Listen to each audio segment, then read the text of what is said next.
प्यारे बच्चों, good morning. 8th class की हिंदी मीडियम साइंस में हम चैप्टर कर रहे हैं 11th, जिसका नाम है बल तथा दाब। तो इसमें हमने कल देखा था कि जो बल है वह किसी वस्तु की गति में परिवर्तन कर सकता है, किसी वस्तु की विराम अवस्था में उसे गति में ला सकता है, उसकी दिशा को बदल सकता है।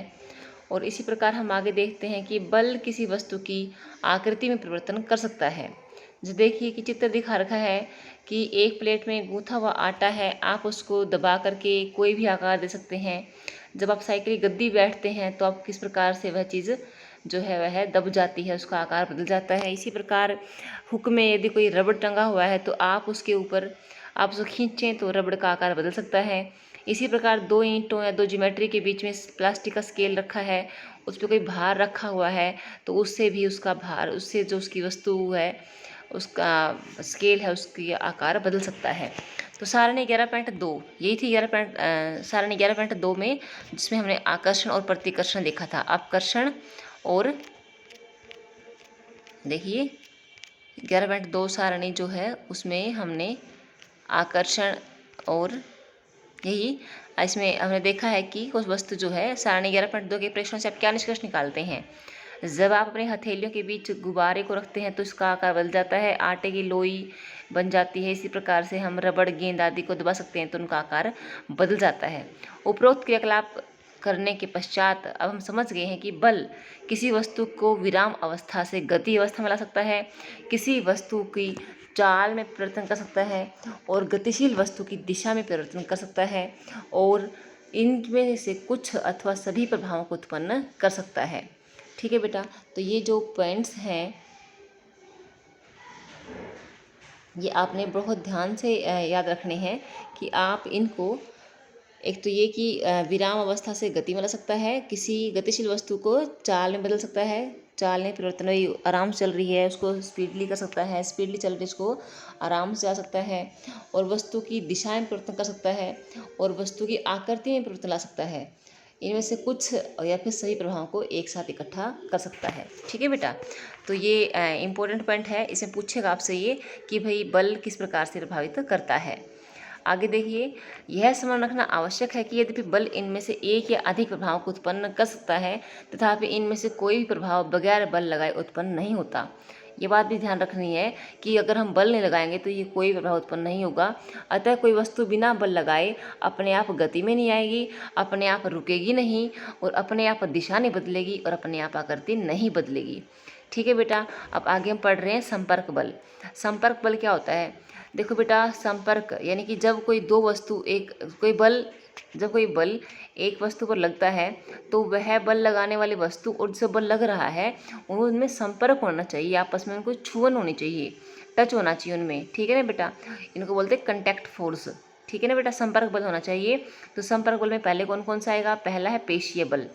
ठीक है, क्या आप मेज़ पर रखी किसी वस्तु को बगैर छुए उठा सकते हो, धकेल सकते हो, खींच सकते हो?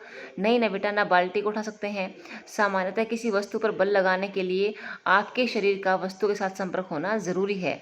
संपर्क किसी छड़ी या रस्सी की सहायता से भी हो सकता है।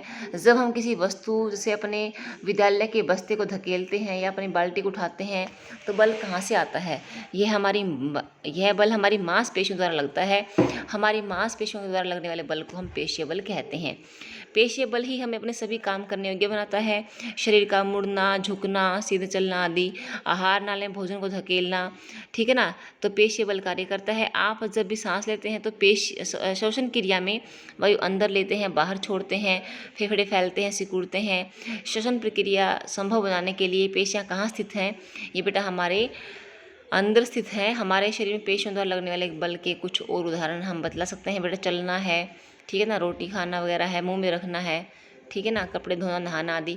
पशु भी अपने शारीरिक क्रियाकलापों अथवा अन्य कार्यों को करने के लिए पेशीय बल का उपयोग करते हैं। बैल, घोड़े, गधे, ऊंट जैसे जो हमारे पालतू पशु हैं ये विभिन्न काम करने के लिए उपयोग करते हैं। हम इन कार्यों करने के लिए अपने पेशीय बल का उपयोग करते हैं।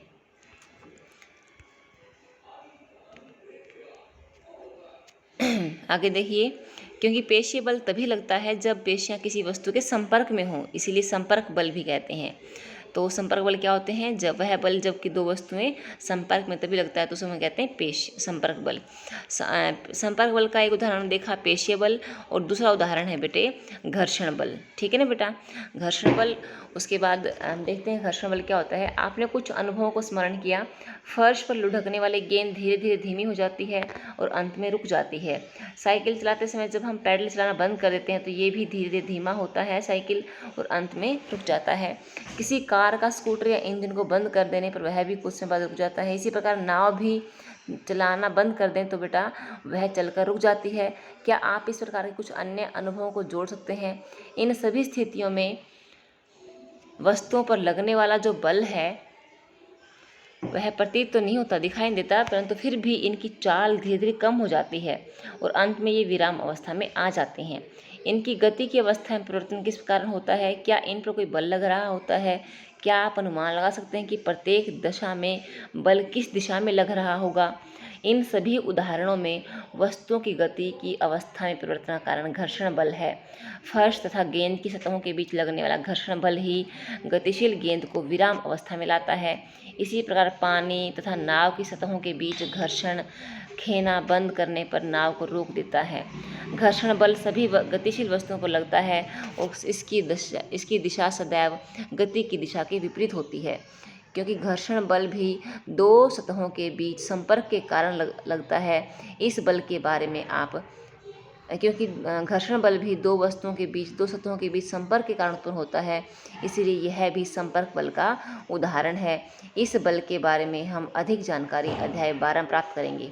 ठीक है बेटा, उसके बाद आप ये जानने के लिए इच्छुक होंगे कि क्या यह आवश्यक है किसी वस्तु पर बल लगाने वाला बल सदैव संपर्क बल ही हो, है ना? ऐसा नहीं है बेटा। तो कल हम पढ़ेंगे असंपर्क बल। क्या पढ़ेंगे बेटा? असंपर्क बल पढ़ेंगे। तो आज के लेक्चर में इतना ही। इसी से thank you and all the best.